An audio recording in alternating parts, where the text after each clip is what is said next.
Bonjour Odile, Bonjour Domitille. bienvenue dans ces astro-rencontres. Ah bah, c'est très gentil de m'accueillir en tout cas. Avec grand plaisir. Alors, tu connais la première question traditionnelle. Bah, tu vas me la dire. Est-ce que tu veux bien te présenter à travers ton thème natal? Alors, oui, parce que je le connais bien quand même, quoique on est toujours un petit peu des surprises, hein, ça c'est sûr. Alors, donc, je suis née le 26 septembre 1952 à 6h45 à Maxéville dans le 54. Et il se trouve que j'ai énormément de planètes dans la maison 1, donc souvent j'utilise le je. C'est pas pour rien. Donc j'ai ça, donc je suis beaucoup balance. En plus, Saturne est dans cette maison aussi, donc et comme il est en exaltation, je serais plutôt une balance saturnienne, on va dire, parce que il est très fort dans ce thème et en plus, bien que Vénus soit aussi présente, mais elle commence à ouvrir la porte un tout petit peu sur le Scorpion. Mais malgré tout, il y a quand même des incointances avec Vénus. Donc ça, c'est une première chose. Et ce qui est important aussi, c'est que j'ai la conjonction Lune-Mars, pardon, en Sagittaire. Et ça, je trouve que c'est excessivement porteur pour moi en maison 3. Donc déjà, je suis toujours en train d'écrire, j'ai besoin de lire, j'ai besoin d'avoir des connaissances, de chercher, d'être toujours attentive. Et ça me donne aussi cette possibilité de me mettre en action. Parce que avec toutes ces planètes balance, y compris la conjonction Vénus-Neptune, j'aurais pu être un petit peu laxiste, ce que je peux être aussi par moment, hein, mais le fait d'avoir ce Mars en Sagittaire, qui est très dynamique et qui réagit vraiment de suite. Donc ça me donne une possibilité, un complément, je vais dire, parce que c'est en bon aspect avec toutes les planètes de la balance. Donc c'est un bon aspect qui fait que je suis très contente finalement d'avoir cette conjonction Lune-Mars. Alors ce qui me dérange un peu, ou ce qui m'a dérangé un peu, parce que j'ai eu beaucoup d'expériences et j'ai beaucoup dû comment dire, me confronter à des choses afin que je puisse comprendre ce qui se passait, c'est ce Jupiter rétrograde en maison 8 en taureau qui est carré à Pluton, ce Pluton qui est quand même conjoint nœud sud, conjoint la lune noire. Donc, eh bien, ça me dit que j'ai dû faire des choses vilaines par le passé, mais je pense que comme beaucoup d'entre nous, et ce qu'il ne faut pas que j'oublie, c'est la présence d'Uranus au milieu du ciel, parce que ça, c'est de toute façon, c'est comment dire une indication que l'astrologie, eh bien, ça me passionne, et aussi c'est quelque chose qui me permet d'être. Moi, j'ai besoin d'indépendance, j'ai besoin de de faire un peu comment dire. Euh, oui, d'être libre dans ce que j'ai envie de faire ou envie de créer ou des choses comme ça. Et Uranus me permet beaucoup ça, avec aussi des idées quelquefois tiens, je vais faire ça, mais des idées avec Lune Mars en Sagittaire en maison 3, j'en ai beaucoup. Donc je dois parfois faire pardon, faire le tri. Mais donc voilà un petit peu les points importants. Et ce que je voulais ajouter aussi peut-être par rapport à Uranus, c'est que lorsqu'Uranus est venu à 40, en opposition à 40, 41, 42 ans, j'ai tout changé j'ai quitté ma région, j'ai quitté ma maison, j'ai tout changé. Et c'était difficile au départ parce qu'en plus, je me suis retrouvée de Nancy, je me suis retrouvée à Marseille, donc ça fait un changement radical, mais ça a été très salutaire pour moi. Donc j'ai appris beaucoup de choses, j'ai fait beaucoup d'expériences, ça a été parfois difficile, où on a l'impression d'être, comment dire, de toucher le fond de la piscine, mais toujours avec cette conjonction Lune-Mars, on arrive à remonter. Ça prend du temps, parce que Saturne est à l'ascendant aussi, mais on retrouve et une façon de vivre autrement, et peut-être aussi que c'était aussi une façon de remettre des choses d'aplomb. Il y avait beaucoup de karmique à résoudre. Donc, j'ai comment dire, l'important c'était de comprendre justement toutes ces difficultés, de ne pas les considérer, de ne pas les subir. Parce que dernièrement, le dernier aspect qui a été difficile, c'était l'aspect de Pluton carré Vénus. Donc là, c'était compliqué.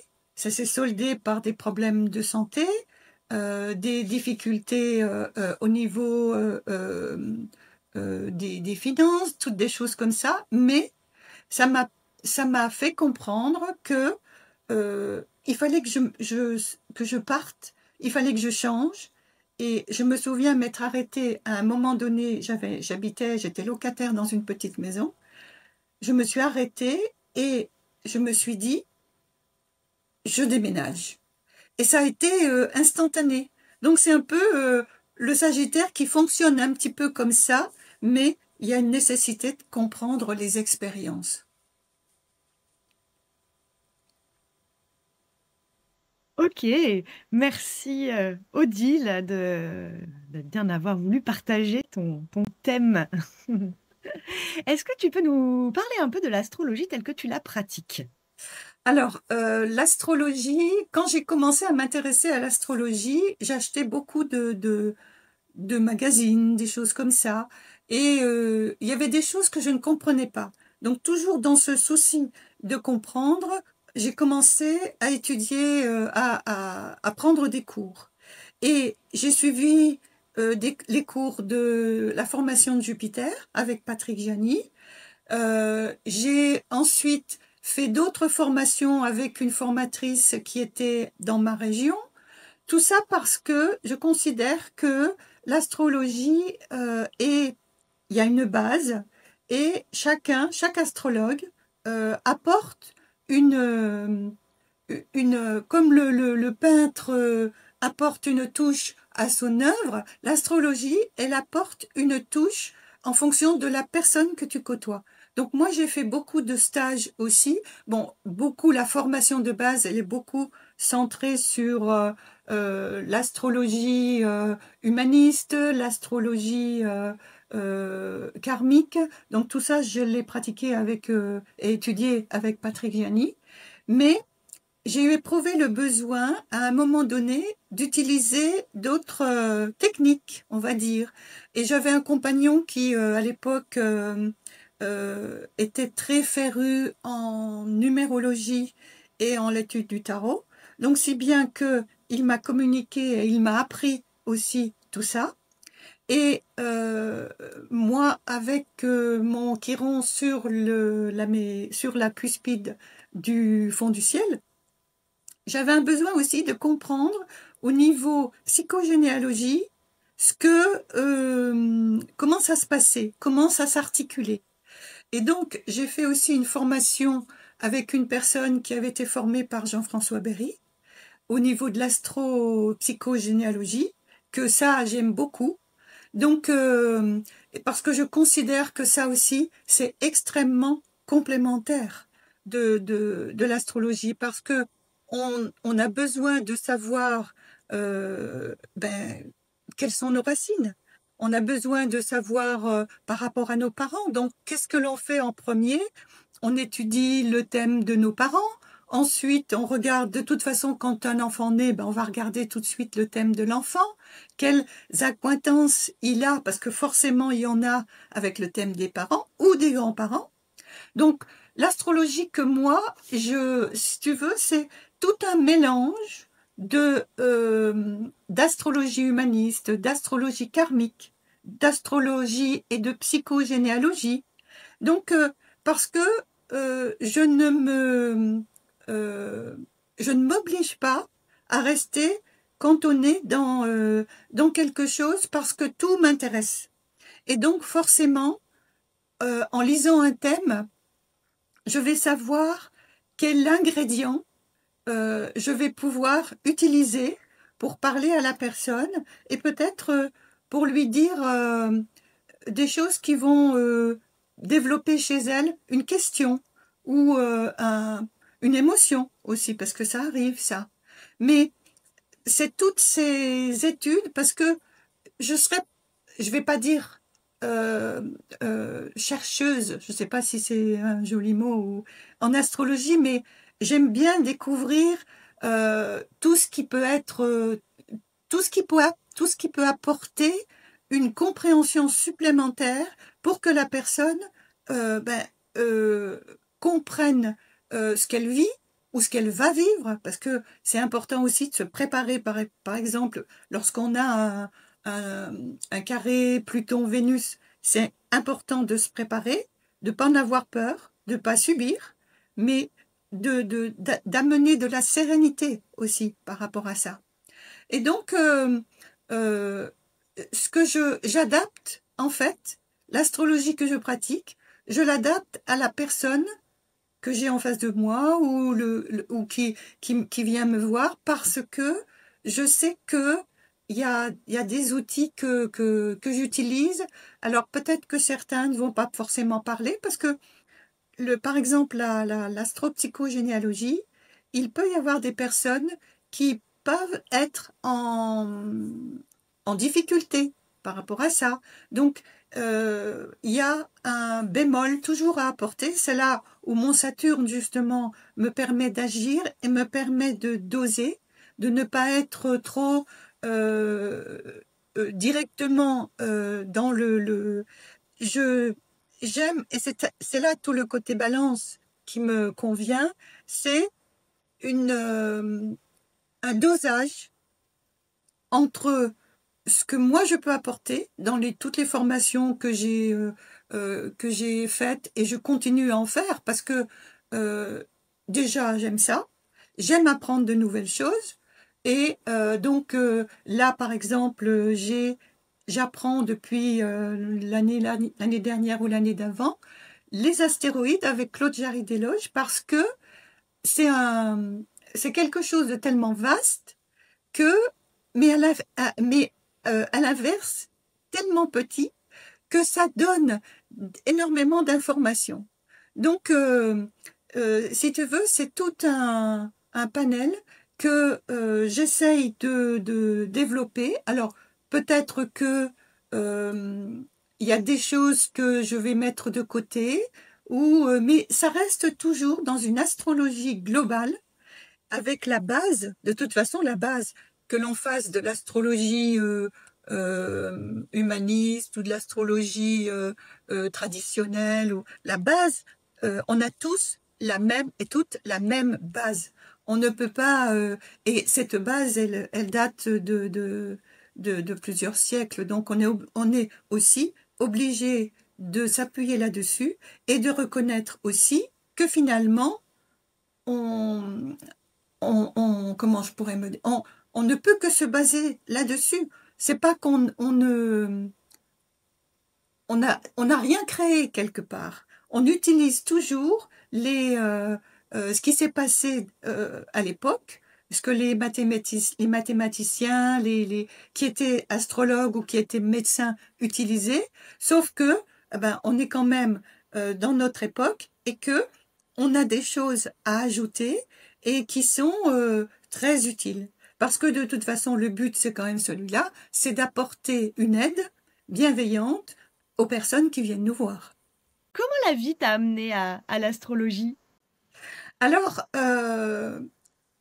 j'ai toujours été attirée par ça.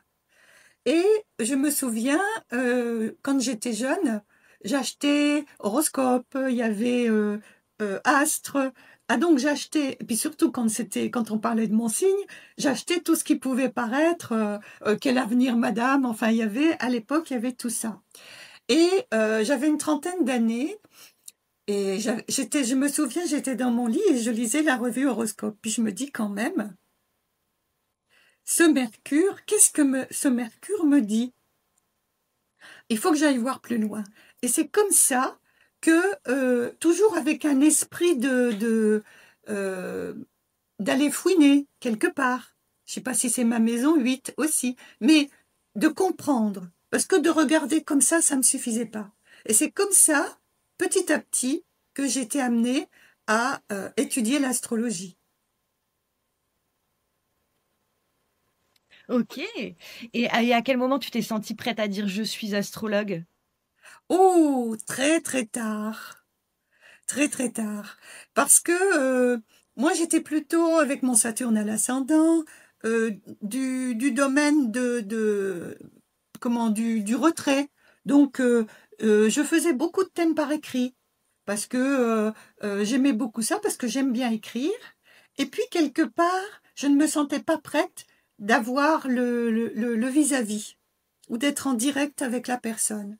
Et donc en fait, on a fait une expérience avec une amie qui s'appelle Sylvie Bois, qui est férue qui a fait comme moi l'étude du référentiel de naissance, parce que ça c'est une autre corde que j'ai, et qu'elle a elle aussi. Et on a fait l'expérience de mettre en scène et par vidéo, de, de faire un thème en commun. Donc moi, avec ma vision de l'astrologie, et elle avec sa vision du référentiel de naissance. Et on a constaté que ça fonctionnait d'une façon admirable.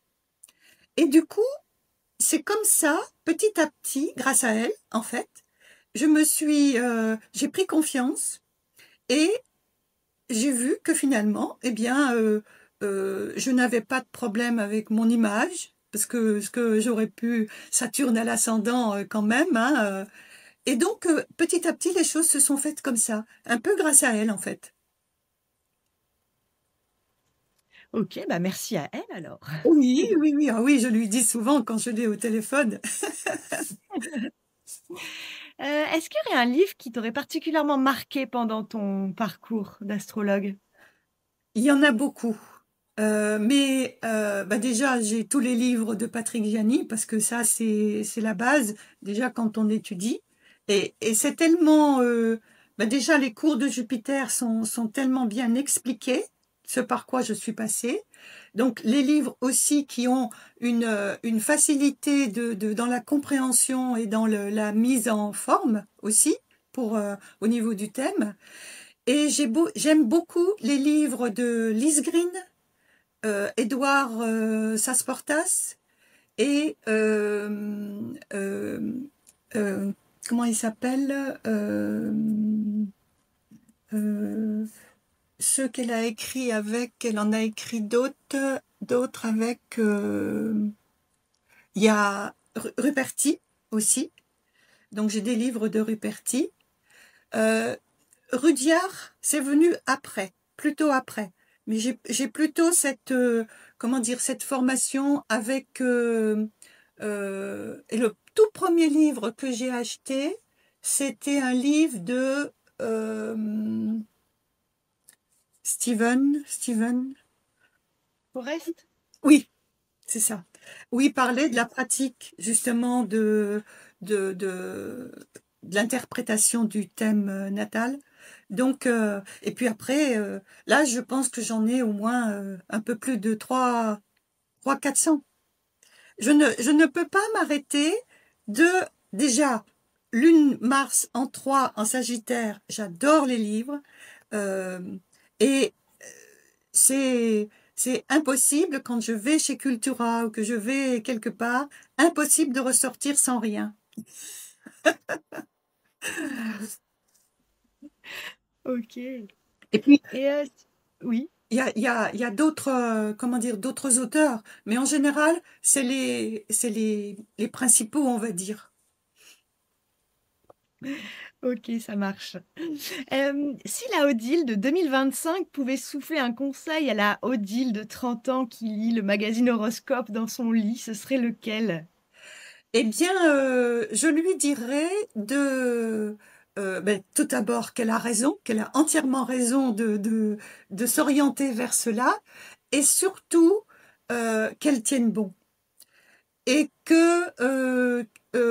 et qu'elle sache que c'est vraiment que l'astrologie fait vraiment partie de l'Odile de 1984 à, on va dire à 2052, pourquoi pas. OK. Comment tu entres dans un thème, Odile? Est-ce que tu as une routine? Alors, moi je vais dire que je le fais de façon intuitive. Il y a des choses qui m'attirent, il y a certaines maisons qui m'attirent, comme par exemple la maison 1. Est-ce que c'est parce que moi elle est très grande chez moi? Euh, il y a aussi, moi ce que je regarde aussi beaucoup, c'est l'axe des nœuds karmiques, parce que ça c'est aussi une astrologie que j'aime beaucoup. Donc, et puis évidemment, l'important, le soleil, la lune, les aspects que ça forme. Mais déjà, je vais m'imprégner du thème, voir un petit peu, prendre du recul, parce que quelquefois, quand on a le nez dedans, on a par exemple quelqu'un qui a un beau cerf-volant et qu'on va pas voir tout de suite. Donc, j'aime bien aussi regarder les figures que forme un thème. Et puis, évidemment, je regarde tout ce qu'il y a en rouge. Parce que ça, c'est, voilà, c'est, mais j'ai pas je peux pas dire que j'ai une technique rigoureuse comme certains. C'est vraiment par intuition. C'est vraiment ça qui marche. OK. Odile, si ce soir tu pouvais, recevoir chez toi, n'importe quel astrologue, qu'il soit encore vivant ou décédé, qui inviterais-tu? Ah, alors, j'aimerais bien recevoir le couple Germaine Hollet et Charles Vouga. Parce que j'ai vraiment comment euh, regretté de ne pas avoir connu ces gens-là. Alors, il y a des publications aussi hein, qui restent, mais j'aurais aimé beaucoup échanger avec eux. Odile, est-ce que maintenant tu peux nous dire un petit mot sur le module, VDAV de découverte et d'approfondissement de l'astrologie que tu animeras à partir de là, dans pas longtemps, à partir de d'octobre, en Oui, binôme avec Véronique Sorrentino c'est sur les ça. transits planétaires? Alors, je vais déjà parler de Véronique parce que c'est une amie très très chère que je connais depuis plus d'une vingtaine d'années. On s'est connus d'ailleurs par l'intermédiaire de Patrick Gianni et comment dire, elle était adhérente à l'AFDAF depuis déjà quelques années et il se trouve que c'est elle qui m'a proposé, parce que on est amis, comment dire, on se consulte quelquefois au niveau de l'astrologie, ou moi si j'ai parfois des questions aussi, parce que on sait bien que les cordonniers sont les plus mal chaussés, donc on a besoin aussi d'aide pour soi. Et donc c'est elle qui m'a proposé déjà l'année dernière, on a commencé l'année dernière, et de faire un module. Donc moi c'était très inhabituel pour moi parce que je ne connaissais pas trop ce fonctionnement, et j'ai beaucoup apprécié en fait parce que comme on se connaît bien avec Véronique, on a une facilité justement de laisser la parole, de rebondir lune dit, et j'avais déjà fait un peu cette expérimentation avec Sylvie dont on a parlé tout à l'heure. Et donc, ce module, l'année dernière, il a été peut-être un peu préparatoire, mais j'ai beaucoup appris aussi, parce que c'est un petit peu comme ça aussi que on a de plus en plus d'assurance, on connaît son sujet, et puis le fait d'être à deux permet aussi justement, si quelquefois une est un peu en panne, ou d'aider tout simplement. On est dans une aide, comment dire, euh, ensemble, et ça permet de découvrir. Moi, j'ai découvert aussi, et puis les personnes qui étaient là nous apportent aussi, puisque par leur présence, on étudie leurs thèmes, donc on apprend, comment dire, on regarde un petit peu ce qui se passe, et on apprend justement à avancer en fonction des questions qui sont posées, en fonction du thème qui est affiché. Donc, c'est quelque chose qui m'a plu, et quand elle m'a proposé de refaire cette expérience cette année, puisque cette année, on a un module sur les transits et un module sur les aspects. Donc, évidemment, j'étais partante, et j'en suis très contente, et je la remercie d'ailleurs parce que ça me donne là aussi une autre possibilité dans mon évolution d'astrologue. Ok. Est-ce que maintenant tu peux nous dire un petit mot spécifique sur chacun des modules? Est-ce qu'on peut commencer par celui sur les transits? Alors, celui sur les transits, pardon, quand on parle de transit, c'est une façon de se dire, par exemple, si on regarde pour soi, qu'est-ce qui se passe en ce moment? Est-ce que je suis pas bien, ou j'ai l'impression que je suis pas, enfin bref, il y a des choses qui ne vont pas, et donc on se dit, tiens, mais aujourd'hui, par exemple, ou qu'est-ce qui se passe dans mon thème? Donc, de la même façon que si on va regarder, par exemple, quand on est un peu mélancolique, on va regarder Saturne. Est-ce que Saturne transite, par exemple, la Lune, ou est-ce qu'il transite Vénus? Certaines planètes interviennent. Alors, au fil du temps, on n'a pas toujours le nez dans les éphémérides, mais c'est ce qui nous permet justement de voir que, eh bien, tiens, peut-être que ce jour-là, il il va falloir regarder, parce que si Saturne, par exemple, quand Saturne, quand les planètes transpersonnelles changent de signe, c'est très important. Donc Saturne, là, par exemple, change de signe, il est en bélier, ou il va rentrer en bélier, là, ou retourner en bélier. Ça veut dire que il va être opposé, mais là, on va rentrer dans les aspects, il ne faut pas que je mélange, mais Saturne va apporter une indication dans la maison qu'il transite, parce que ça aussi c'est important.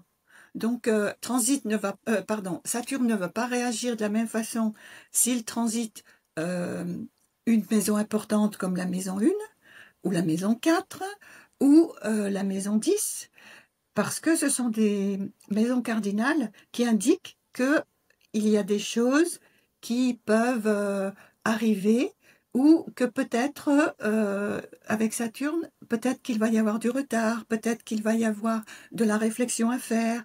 Donc les transits sont vraiment très importants, parce que ça nous donne une coloration aussi de ce qui peut être vécu à chaque instant.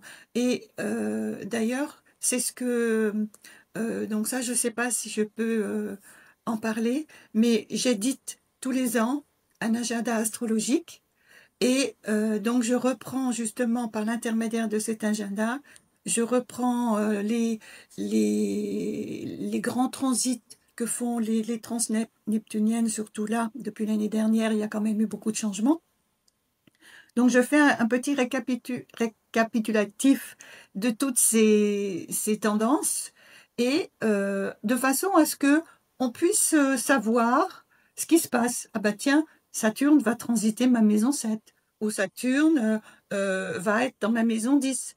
Donc, s'il transite ma maison 10, je vais savoir par exemple que ben, peut-être mon travail va me demander euh, euh, plus de réflexion, où je vais avoir du retard dans mon travail, des choses comme ça.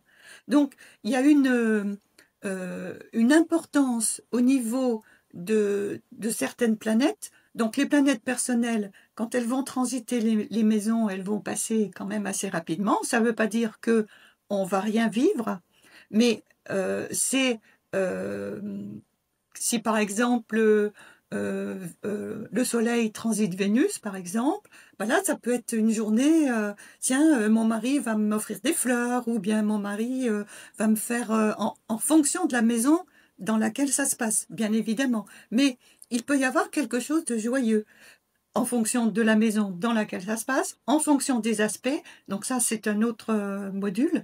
Mais c'est une façon d'aborder ou d'entrer dans un thème pour savoir un petit peu comment je peux m'organiser aussi. Par exemple, j'ai une démarche à faire ou un courrier, un contrat à signer ou quelque chose comme ça. Mais je constate que Mercure n'est pas bien placé. Donc, ben, je vais pas patienter, je vais pas attendre. Quoique quand il est rétrograde, il y a des choses quand même qu'il faut privilégier. Mais je vais peut-être, et moi c'est ce que je fais, en fonction de ce que peut me dire Mercure, eh bien, je vais me dire, bon, ben, je vais attendre peut-être euh, qu'il ait fini son transit ou que...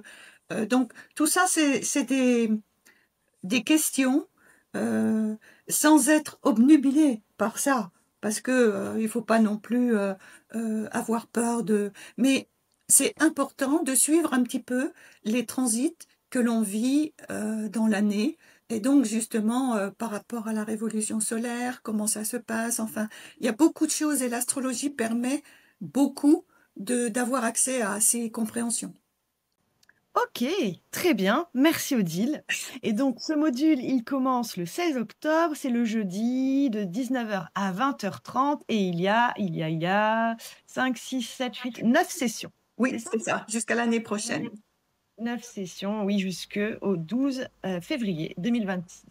Et en parlant de 2026, mon petit doigt me dit que tu en animes un autre en binôme avec Véronique sur les aspects à C'est partir ça. de mars, je crois. Je vais mettre la fiche à l'écran. Est-ce que tu veux bien nous en dire un petit mot? Alors, Alors, les aspects, c'est comme si c'était le pendant des transits parce que un aspect, par exemple, on va déjà expliquer ce qu'est un aspect. Qu'est-ce que dit une planète qui en aspecte une autre?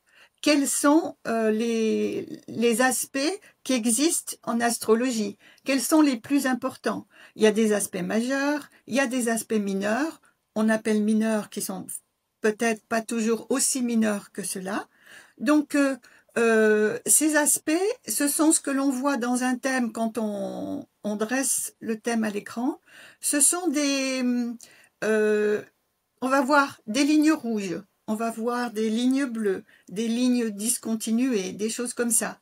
Et ben, le rouge va nous dire que ce sont des aspects entre une planète et une autre qu'il va falloir gérer. Il va y avoir du travail à faire par rapport à ça. Au niveau du bleu, des aspects qui sont reliés en bleu, on va dire que c'est plus facile, mais avec un bémol, parce que tout dépend quelles sont les planètes qui sont reliées entre elles. Donc on a plusieurs sortes d'aspects, donc on verra la conjonction, l'opposition, le carré, le sextile, le trigone, le quinconce. Donc, les aspects les plus difficiles, entre guillemets, on va dire que on va peut-être s'attacher plus au niveau des carrés, parce que ce sont des planètes qui ne sont pas en harmonie. Donc, ça veut dire que elles sont dans un signe, mais qui ne sont pas reliées. Par exemple, un carré, par exemple, on va dire Pluton en Verseau et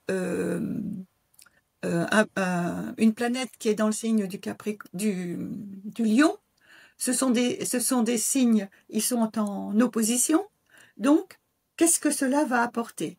Est-ce que l'opposition est quelque chose de difficile à vivre? Est-ce que il peut y avoir aussi une conjonction, Pluton-Soleil, par exemple. Comment la personne va la vivre? Ou une conjonction Pluton-Lune, qui est quelquefois difficile.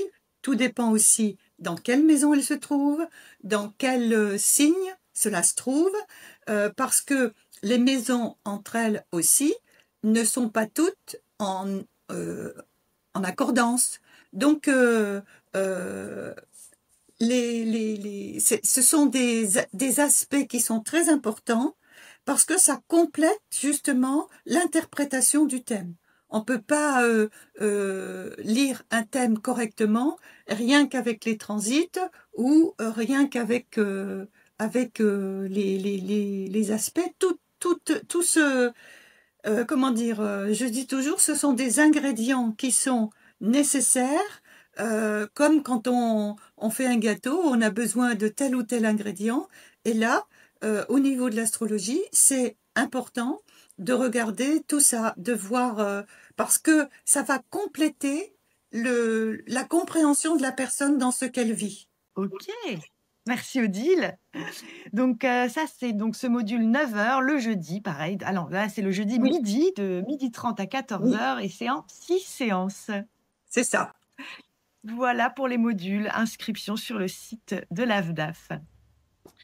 Odile, si tu pouvais laisser ici une question que je poserai de ta part à l'astrologue qui te succédera, ce serait laquelle?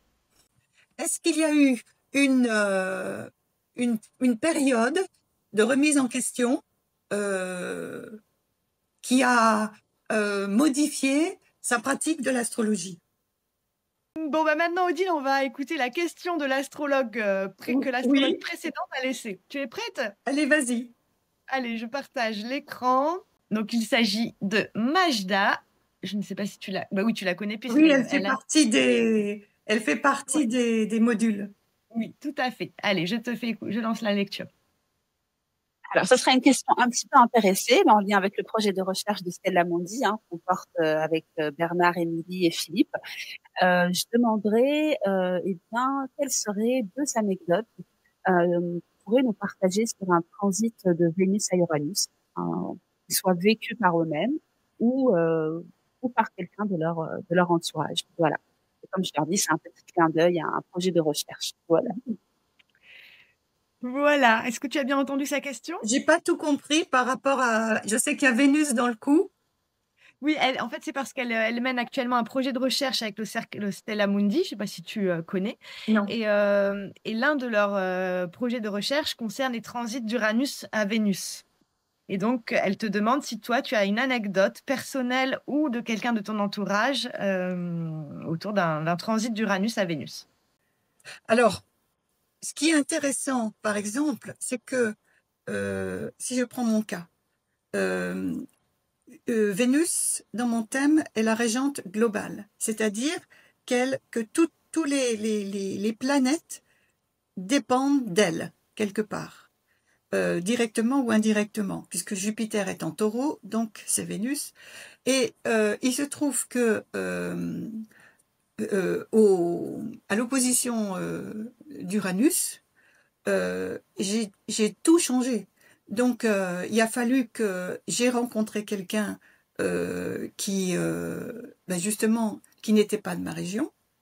Donc, ça a tout remis en question. Parce qu'à ce moment-là, Uranus était donc dans ma maison 4, au niveau du foyer, si bien qu'il remettait tout en question, mon foyer, ma famille. Je suis partie. J'ai dû batailler parce que mes parents n'étaient pas d'accord. Et j'étais propriétaire de ma maison. Je l'ai mise en location, j'ai vendu. Je me suis retrouvée dans une ville à Marseille que je ne connaissais pas du tout, avec des gens qui parlaient une langue avec un accent. Ils parlaient le français, mais il y avait un accent terrible. En travaillant, c'était très compliqué. Ça a été extrêmement compliqué parce que ça remettait en question toutes mes planètes dans le signe de la Balance. Et donc, justement, il fallait que je remette en question mon soleil. En plus, il était en 12, donc ça veut dire qu'il y avait beaucoup d'émotions, il y avait beaucoup de choses qui étaient par rapport à l'homme, par rapport à l'autre. Donc, je dirais que ce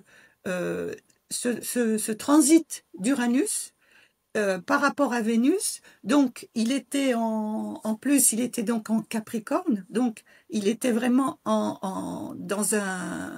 c'était un carré avec toutes mes planètes, et ça a été très compliqué. Donc c'est vrai que 42 ans pour moi, et ça a duré très longtemps parce qu'il y a eu Pluton de l'autre côté qui est venu mettre son grain de sel. Donc ça a duré très longtemps. Mais je pense qu'Uranus a facilité, il a fait, il a fait sortir ce qui avait besoin de sortir et qui était nécessaire pour moi.